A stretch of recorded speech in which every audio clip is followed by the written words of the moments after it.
Amen? Palakpakan po natin ang ating Panginoon. At sa mga magitan po yan ng katapatan ng ating Diyos. Amen po ba? Kung tayo po'y magtatapat, 100% ang Diyos din po ay magtatapat sa atin. Amen po ba? Amen? Praise the Lord. Hallelujah. Praise God. So, alam ko mainit. Mainit talaga. Kaya lang mas mainit sa impyerno. Amen po ba? Kaya sa impyerno ay napakainit. Walang aircon doon, walang tubig, walang mabait. Amen. Walang mabuting tao, kundi puro masama at tormented day and night kapag tayo po ay hindi po magpakatatag sa ating pananampalataya. Amen.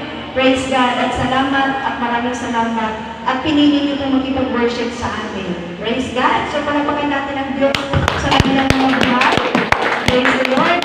So sa oras po ito, okay, ating pong pag-uusapan yung the seventh feast of the Lord. Ito po yung mga pagdiriwang na fiesta ng bansang Israel. Lagi ko po sinasabi na kakalimutan po natin ating mga birthdays. Kahit hindi po tayo makapag-celebrate na Christmas Day, Valentine's Day, ano pa mga days? Mga New Year's days? Ano pa? Mga araw ng mga patay. Kasi mga modern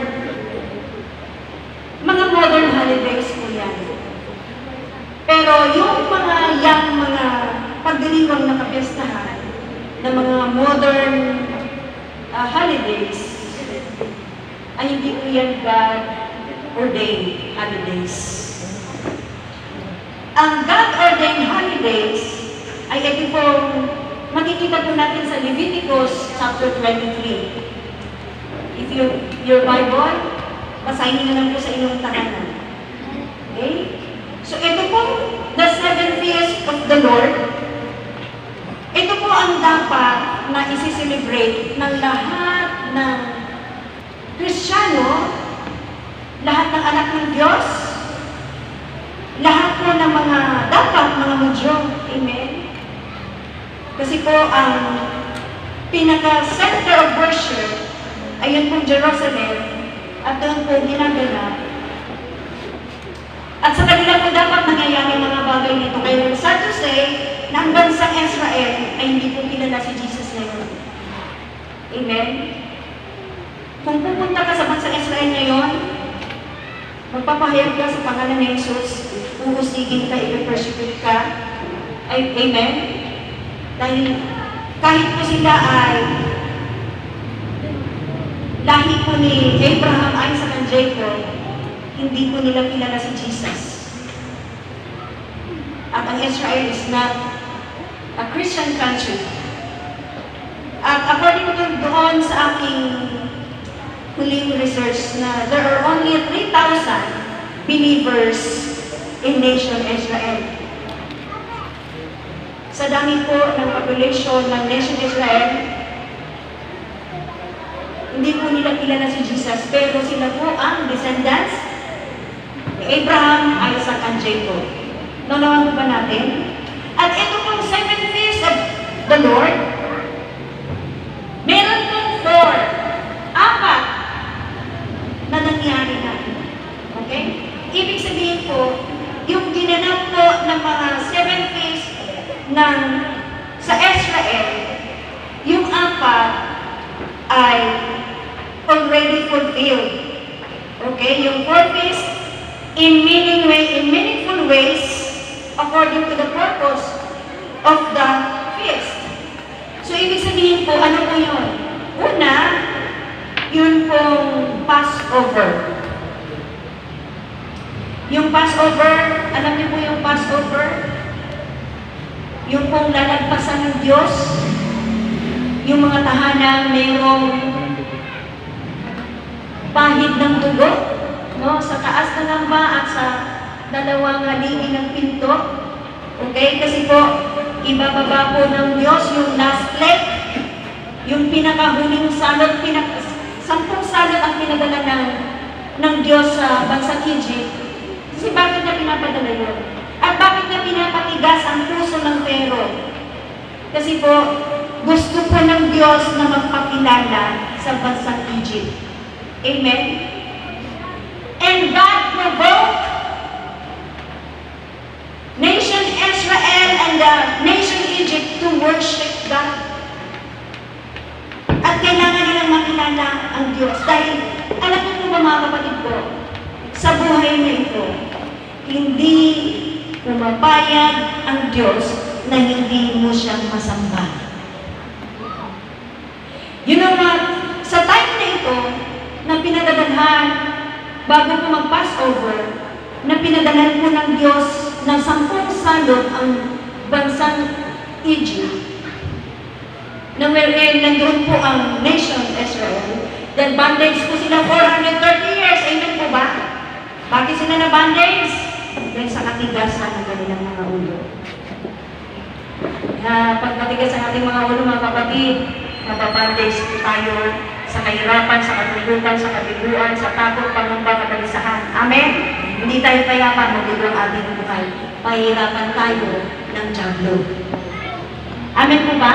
Ano po ba natin mga kapatid ko? Okay, palagpagan natin si Lord. Praise the Lord. Ang sarap tingnan magkasama-sama yung pamilya na sumasamba sa Diyos. Amen.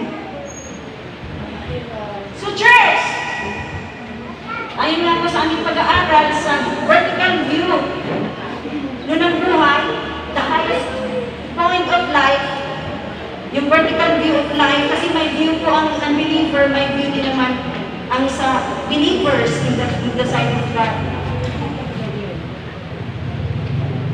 Yung number 3 po namin na topic is, God provokes us to worship Him. Tinitempt po tayo ng Diyos na i-worship siya. At hindi siya pumapayag na hindi siya makilala at hindi siya ma-worship. Amen? So tulang gagawa siya ng maraming himala, maraming magpapadala siya ng maraming salot, at patitigasin po niya ang dapat patitigasin puso para ikaw lang ay tumawag sa Panginoon. Amen? May mga time sa ating buhay na parang nagpupursige tayo sa ating buhay na makamit po natin ating mga pangarap.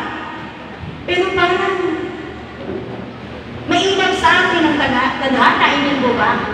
Ibig sabihin mga kapatid, may purpose ang Lord dyan. Kasi, hindi po papayag ang Panginoon na hindi po siya sasambahin. Pag hindi siya nasamba, hahanap siya ng paraan na masamba at makilala ng lahat. Amen? Amen. Like the nation of Egypt. Para magpakilala ang Diyos, patitigasin niya ang puso ng Pharaoh na hindi i-release ang bansang Israel, nang sa ganon makapag-execute siya ng mga himala, nang makapagpadala siya ng mga salot. Amen po ba? Pinapatigas niya ang puso ng Pharaoh. Pero kontrolado niya ang lahat. Just because He wanted us to worship Him. Na ibig sabihin ko mga kapatid, ito po ang aking pinupoint. Hindi pumapayag ang Diyos na hindi mo siya sasambahin habang ikaw ay nabubuhay. Hindi siya papayag. Gagawa at gagawa ang Diyos ng kaparaanan para tumawag ka sa Kanya. Amen? Kaya tayong lahat, Jesus is my life family. Huwag na huwag tayong mag-attempt ay hindi po natin sasambahin ng Diyos. Kasi po, pag hindi natin nasamba ang Diyos at tatalikod tayo sa Kanya, nangalasap na natin ang Kanyang kabutihan, hahanap siya ng paraan para makasamba ka sa Kanya. Amen? We can witness. Marami po tayong mga witness na pangit sa ating buhay kagaya sa nation Egypt. Marami pong pangit naranasan sa Egypt. Amen po ba? Salot ng palangka, salot ng pigsa, sinalot ng mga baka, 3 days na darkness sa Egypt, salot ng puto, ano pa mga salot? 10 salot na pinakaulit salot ay ibinaba ng Diyos. At ang sabi po niya,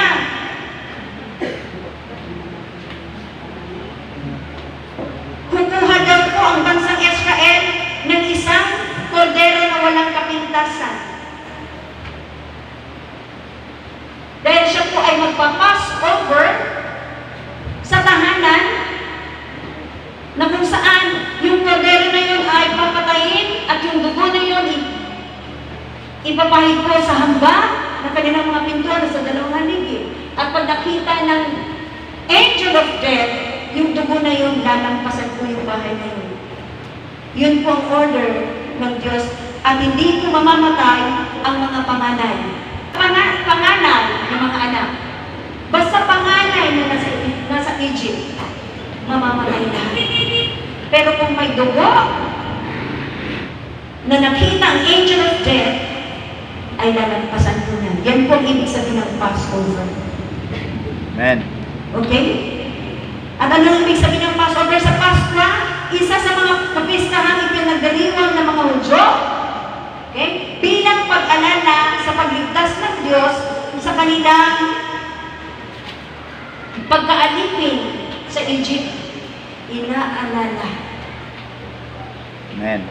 ang pagliligtas ng Diyos sa mga Israelita sa bayan ng Egypt. Yan po ang ibig sabihin ng Pascua. Sa English po ay Passover.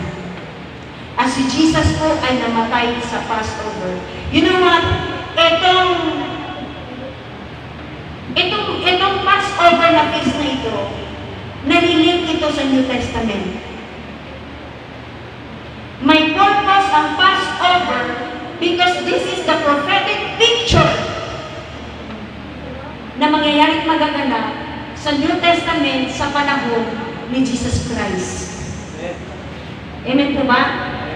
Yung celebration ng Passover, yung dugo ay napakahalaga. Ang dugo ay napakahalaga. Ang dugo kasi pagkikipagtipan. Amen? Hello? Kagaya po nung nakikipagtipan ka sa magiging asawa mo. Ganito po yan eh. Ang isang magkarelasyon na babae at lalaki, bago dapat sila magsama o magpakasal, ay dapat yung babae masumpungan na birhen. Na siya dapat, alam niyo po yung virginity, di ba pagka na ito'y medically wala pong mali siya dito. Kasi, pag nakikipagtipan ka, ang dugo ay pagkikipagtipan, amen po ba? Amen. Yung virginity, pag birhen ka, syempre nag-asawa mo siya, may dugo. May dugo. Kapag nabasag yung virginity mo, may dugo. Ibig sabihin doon ka nakipagtipan sa lalaking yun. Kaya ganun po kahalaga ang virginity ng isang babae. Amen? Kasi nakikipagtipan kasi sa lalaki, kaya mga babae, this is my life girls. Ingatan po niyo po rin. Ibibigay niyo lang po sa lalaki na magiging asawa niyo. Kapag walang kasal, walang tabi. Huwag kang nakikinig kahit anong ipapangako sa'yo. Makuha lang yung virginity mo. Kung mahal mo ako, diba, huwag kayong manghawak sa pangako ng tao, manghawak kayo sa pangako ng Diyos. Amen. Ganun po tayo pinag-iingat ng Diyos, mga kabataan babae. Ngayon, puso ang fornication sa labas. Dito, may nagsasamang di kasal, ayusin po yan, nagkakasal po ako.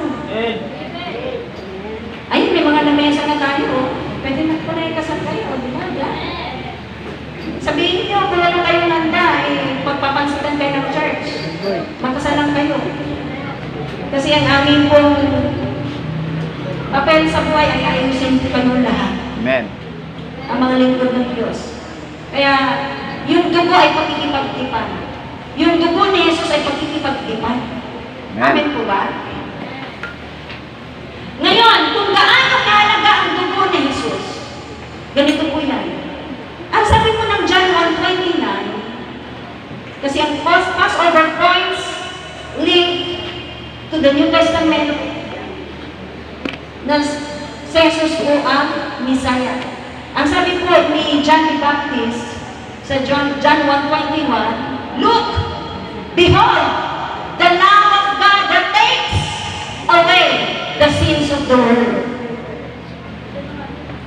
The Lamb. Di ba sa Exodus chapter 12, pinaproduce sila ng kordero na walang kapintasan. At si Jesus, ang kordero na walang kapintasan, walang kasalanan. Amen po ba? Amen. Nanaw po ba natin?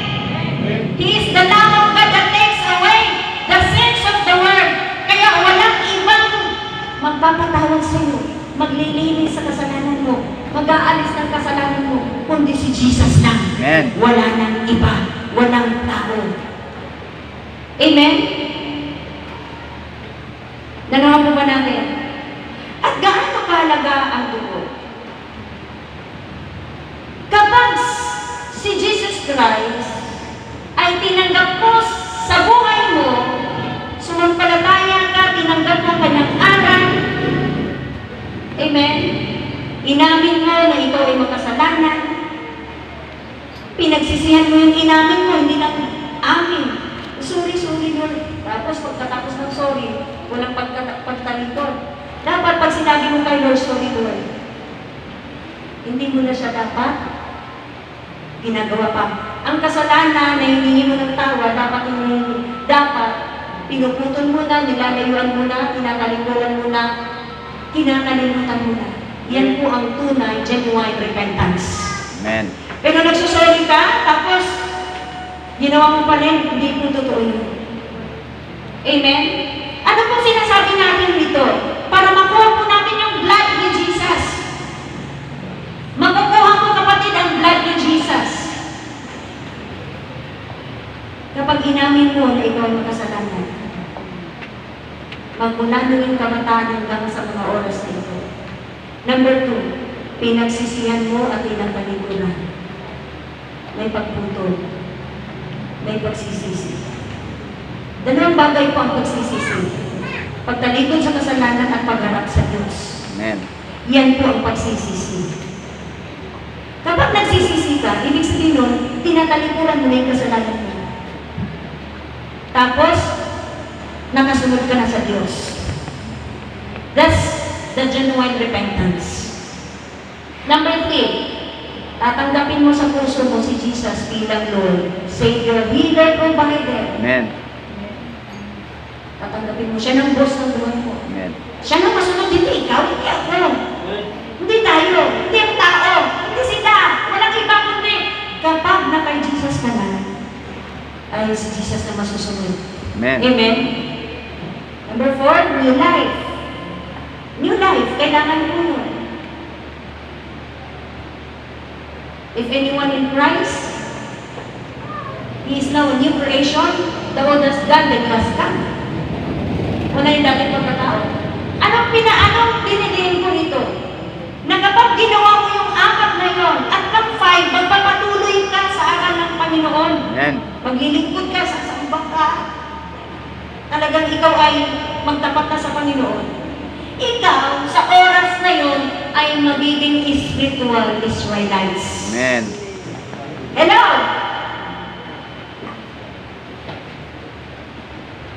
Kasama ka na doon sa bayan ng Diyos.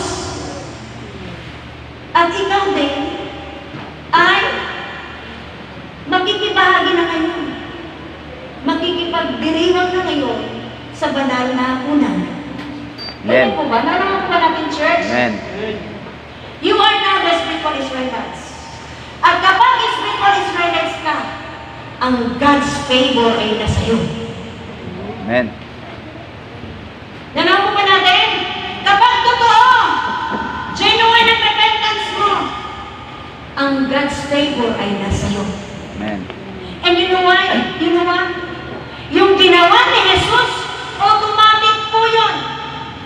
Oras na nagpalataya ka kay Jesus Christ, automatic po yun. Ay mag-benefits ka. Di ba 2,000 years ago namatay si Jesus? Amen po ba? Amen. Ang sinabi, pinatawad na tayo, we're justified, we're sanctified, amen po ba? And we will be glorified. Pero alam niyo po ba? Kahit 2,000 years ago, binayaran ni Jesus ang kasalanan ng umaamin, tumatalikod, tinanggap si Jesus na bagong buhay, you cannot benefit what Jesus had done in the cross of Calvary. Nanaw ba natin, church? Amen. Again! Napakahalaga ito. Hindi ka makapag-benefit sa ginawa ni Jesus Christ na siya ay nabugbog na hampas, nasugatan, nasaktan, dinuraan, pero inusig. Ibig po ba lahat ng kasamaan ay sinalita sa kanya, tinisan ng kiro? Para bayaran ng kasalanan mo dahil mahal ka niya. Amen po ba? Amen. Ngayon, kapag hindi po natin ginawa yung apat, hindi po natin ma-benefit yung ginawa ni Jesus sa cross. Na ibig sabihin, yung blood ni Jesus Christ, yung blood ng Kordero, ay mahalaga para lampasan ka ng salong. Amen. Amen! Kapag ginawa mo yung apat, genuine repentance, hello! Totoong pagbabagong buhay mo, tumatalikod ka sa kasalanan, hello, nagsisisi ka, yung blood ni Jesus Christ ay nasa'yo. Nakashield, nakabakod. Kaya, anong sabi roon? Walang salot na darating sa inyo. Amen. Amen? Hello? Church, kain tayo ba yung pinakamayaman sa buong mundo kapag wala ang blood ni Jesus Christ sa'yo? Dahil hindi mo nakuha yung benefits na ginawa niya sa cross, walang magagawa ang mga nasa iyo. Amen po ba? Amen. Ganon kahalaga. Kaya dapat yung dugo ni Jesus, yung ginawa ni Jesus sa krus ng Kalbaryo, dapat makuha mo yun. Na yung kanyang dugo ay nabos sa krus ng Kalbaryo upang linisin, patawarin ka sa iyong kasalanan. Dapat makuha mo yun. At pag nakuha mo yun, kahit anong gawin ni Satanas sa buhay mo, kahit anong kalungkutan, kabiguan, pag-alalagdagan, mga makabalisan, hindi yan magtatagumpay sa'yo. Amen. Ano? Ganun po yun, mga kapatid ko.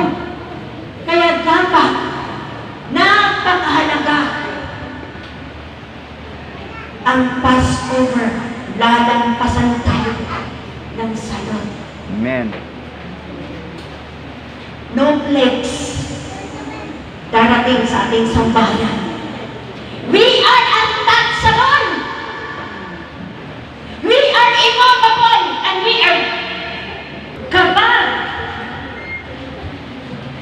umaamin tayo, nagsisisi, tinanggap si Jesus ng bagong buhay. Church, yung blood ni Jesus Christ nakabakod, nakashield po sa atin, and no plagues will harm us. Amen? Amen. Hindi ka masasalot ang buhay mo. Lahat ng plano ni Satanas mo, hindi magpaprosper. And you know, ang sabi niya, na pag nakita ko ang dugo, lalampasan niya ng angel of death. Kapag nakita ni Satanas yung blood ni Jesus Christ, dahil ipinamuhay mo si Christ sa buhay mo. Kapatid, lahat ng laban ng buhay magtatagumpay ka. Amen. Hindi lang ako ang nagtatagumpay, kundi tayo ang lahat. Amen. Lahat ng anxiety, depression, lahat ng masamang espiritu na dumadalaw sa atin ay walang kakayanan para tayo bukuin, gabiin itong bawas sa akin. Amen po ba? Amen. No plagues will harm us. Ganun po kalaga. Yung apat lang. Amen. Kaya mali po talaga yung mga Kristiyano na lasat ng kabutihan ng Diyos. Nasa protection na sila ng Diyos. Lagi kong sinasabi, nasa barko na, tumalon pa sa dagat. Nasa kama na, gumawa pa sa sahig. Marami ganyan. Marami kasing Kristiyano. Anyway, sabi naman ng Matthew 24 verse 12, ang kasalanan ay mataganap. Ano't manlalamig ang pag-ibig ng marami sa Diyos. Ano nyo kung bakit maraming Kristyano nanlalamig ang pag-ibig sa Diyos? Walang ganang sumamba, manalangin. Walang ganang maglingkod, nadali na ng kasalanan. Yes, lalalaman ang kasalanan. At manlalamig ang pag-ibig ng marami. Nalabitin mo yung katabi mo, kumusta ang pag-ibig mo kay Lord?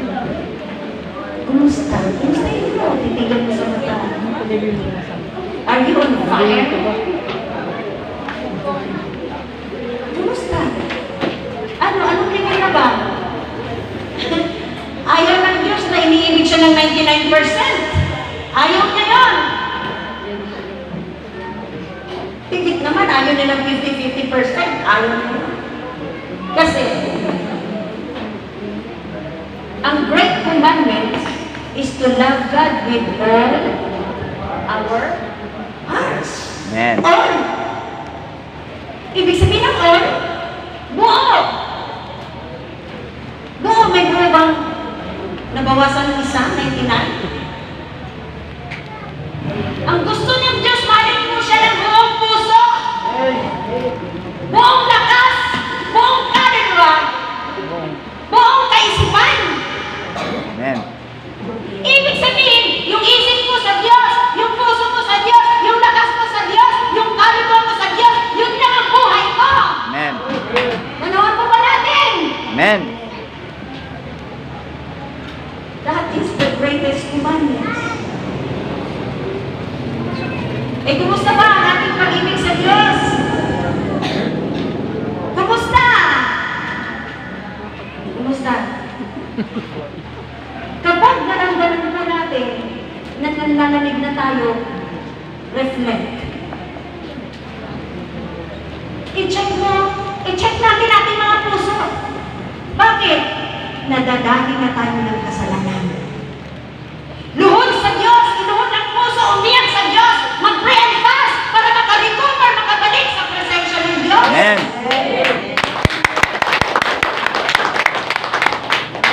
Because you know what? Only the presence of the Lord motivates you. Amen. Siya lang, yung presensya lang ng Diyos ang mag-motivate sa iyo Amen. to have joy. Perfect joy that sustains lasting joy. Gusto po natin masaya, di ba, araw at gabi? Hindi tayo sasaya kapag wala tayo sa presensya ng Diyos. Hindi. Kahit marami kang pera. Kahit sikat at tanyan ka, hindi. Kasi, only the presence of God Amen. push you up, motivates you, encourages you to bring you joy in your life. Amen po ba? Alam nyo, kapag malungkot ang buhay mo, mag-reflect ka. Pag malungkot ang buhay mo, mag-reflect ka. Amen. Baka wala ka na sa presensya ng Diyos. At alam niyo, ang isang tao na nasa presensya ng Diyos, nabubuhay ang mag-isa, masaya pa rin yan Amen. mag-isa.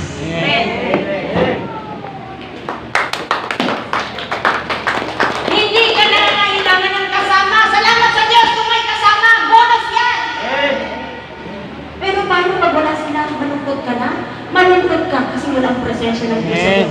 Pero pag ang presensya ng Diyos ay nasa iyo, hindi ka mapaghanap ng kasama sa buhay. Amen. Yung mga nalulungkot, dapat nga lahat tayo magsaya. At pag nakita tayo ng Diyos na masaya, di masaya din ang Diyos. Makakaganaw siya ng tama sa ating buhay. Eh pag malungkot siya, wala tayong tiwala sa Kanya. Di mamaliit natin siya. Amen? Ang sinasabi nun sa Numbers chapter 14, nung nagmumurmur ng pangbansang Israel, di natin kaya yan, kakainin tayo, ang lalaki ng mga lahi ni Akan noon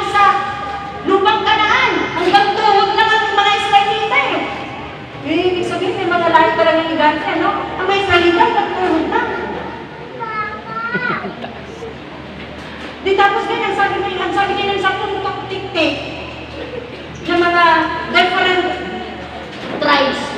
Huwag na tayo pumalit doon yung 10. Di natin kaya yung sila, kakainin tayong buhay. Ang malaki nila. Pero si Joshua, sa Sultanin, meron talaga mga Kristiyanong palaban eh. Kumusta yung katabi mo, palaban ka ba sa buhay? Palaban yan. Malaban ka ba sa buhay? Palaban yan. Ikaw palaban ka.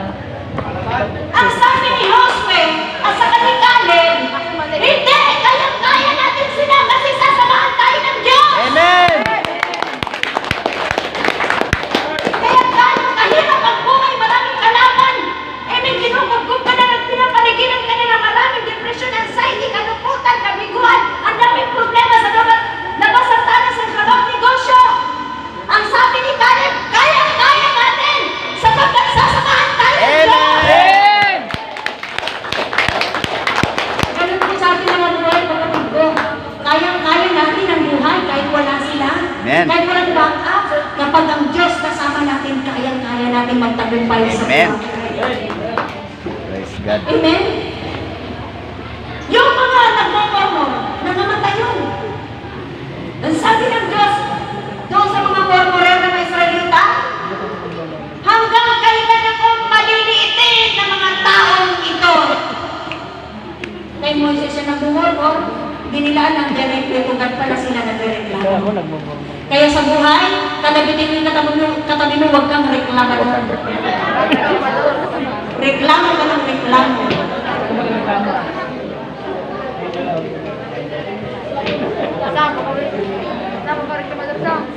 Pag reklamo ka ng reklamo, pag may problema, yung partner mo sa loob ng tahanan, sa businesses, sa lahat ng aspeto ng buhay, kapag may problema, huwag magreklamo. Manalangin! Amen! Para hindi sabihin ng Diyos, hanggang kailan mo ako mamimitin, kasama mo ako sa buhay mo. Kaya alam nyo, magmula nung nabasa ko yun, pag may problema sa buhay, ayaw kong magkasala ng murmuring. Amen? Ay, dinagdagan mo ng partner mo eh. Dinagdagan mo na ng marami. Ayaw pa rin magbago. Hanggang 3 ka na magdagdag. Pag ayaw Ano pa ba? rin magbago, ibigay mo sa Diyos, manahimik ka. Amen? Manahimik ka. Nang sa ganun, hindi ka magkakasala sa Diyos at ang favor ng Lord ay sasayo. Makikita mo na lang. Makikita mo na lang ng Diyos na ang nakifix ng usapin ng buhay mo. Kasi nga, hindi mo siya imamaliit. Ano ang kuma natin? May problema sa school, may problema sa negosyo, sa trabaho, sa loob ng tahanan, mag-partner, mag-relasyon, may problema. O nagsalita ka na. 2, 3, tapos na. Manahimik ka na. Huwag mo nang pahirapan ang sarili mo. Puntahan. Marami kasi lumalaki ang puso pag in-x-ray. Diba? Cardiomegaly. Lumalaki ang puso. Paano? Na-stress ka na ano? Ano? Mabilis ka Puso sa banyo naman. yan. Amen. Praise the Lord. Palakpakan po natin ang Diyos sa buwan. Magpapalagpunta sa pasukan ng taliwa. Amen. God knows our needs. Amen. Kaya church, kung gusto po natin walang World War VII sa loob ng tahanan, keep quiet. Amen. Pero hindi ka nag-keep quiet na hindi ka nag-pray.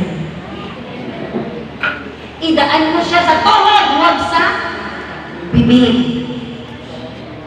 That is the secret of life. Para palaba ang buhay. Amen? Huwag kang confess ang confess. Yung anak ko, matigas ang ulo. Yung anak ko, ganito, ganito, ganyan. Napaka-mamang, napaka-bobo, yung anak, puro na lang negative nakita mo. Bakit hindi mo makikita mo Diyos sa buhay ng anak mo? Amen? Bakit hindi mo pwede sabihin araw of the birth, there is power in tongue? Ang anak ko talaga na,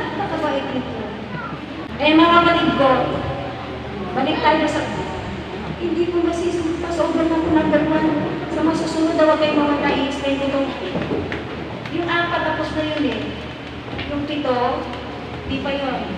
Tapos, yung trumpet, yung atonement, yung tabernacle, yan po ay nag-link doon sa second coming of Christ. Amen. Pinungunan ko tayo muna, number 1 pa tayo, hindi pa tayo tatapos. Amen? So hanggang 6 na ako. Praise the Lord. So ano po ibig sabihin mga kapatid ko? Na itong Passover, buksan po natin sa Exodus chapter 12, bakit natin alalahanin siya? Kasi, ito po sa verse 14. At ang araw na ito'y magiging sa inyo'y isang alaala. At inyong ipagdaliwang na pinaka-piesta sa Panginoon sa buong panahon ng inyong lahi. So kasama po tayo kasi spiritual Israelites na po tayo. Amen? Amen. Ay inyong ipagdaliwang na pinaka-piesta na bilang tuntunin magpakailanman. Amen. So kaya tayo, mayroon tayong banal na hapunan. Amen. Salamat sa Diyos dahil sabi ko, paano ba kami magbanal na hapunan? Pero mabuti ang Panginoon. Niluwag niya na tayo makapagbanal na hapunan. Every quarter of the month, meron tayong banal na hapunan. Amen. Biblical po kayo? Uy, sa Acts chapter 2, verse 46, kung hindi ko nagkamali. Alam niyo, yung early church, yung first church, alam niyo, araw-araw sila nagsama-sama, extreme! Araw-araw din sa anak buhay ng mga Christian. Ganun sila pa-fire kay Lord. Araw-araw po sila, pero sila nagputol-putol ng tinapay. Amen. Araw-araw yun. Eh tayo nga, pinagkasunduan natin, quarter nila eh. Eh sila nga araw-araw eh. Amen? Amen. Nanawan po ba natin? Sobra naman yun. Dapat once a year na. Eh, araw-araw ka yung iba eh. Amen? Yung early church, araw-araw eh. Araw-araw sila nagpuputol-putol pero sila tinapay. Amen po ba? Sa Luke chapter 22 verse 19. Do this in remembrance of me. Jesus said. Yung daw pero sa pagputol-putol. Do this. Gawin niyo ito bilang alaala sa akin. Amen. Ibig sabihin, alalahanin natin ang Panginoon Kristo sa pamamagitan ng breaking of the bread. Amen. Kaya ang sabi ko po sa ating lahat, makalimutan mo din birthday mo. Yung New Year's Day, Christmas Day, araw mga patay, ano mga celebration ng modern day, at hindi po God Day, makalimutan mo lang, wag lang yung magpapartake ka. Kasi habang pinapartake mo yan, sinusunod mo ang kalooban ng Diyos, inaalala mo ang ginawa ni Jesus sa cross ng Kalbaryo. Amen. You're recognizing, acknowledging, amen po ba? Honoring God's word. At ngayon nga, makakaganap po tayo. Amen? Amen. So church, before I will close, yung dugo ni Jesus, napakalaga. Amen. Grabe. Kailangan araw at gabi, mabe-benefits mo yung ginawa ni Jesus sa cross. Aminin natin na tayo kasalanan, pagsisihan at kaligtan. Tanggapin si Jesus bilang Panginoon, tagapagligtas, provider, healer Amen. for your life. Yeah. Amen. Pag ginawa mo yan, covered ka na. Nasa covering ka na ng precious blood ng Diyos. At no plagues, no harm will come. Kahit anong problema pagsubok ng buhay, anong plano ng kaaway, hindi ka magkakapit, lagi ka magtatagumpay. Because you are now untouchable. Amen? Lahat po tayo tumayo sa Panginoon.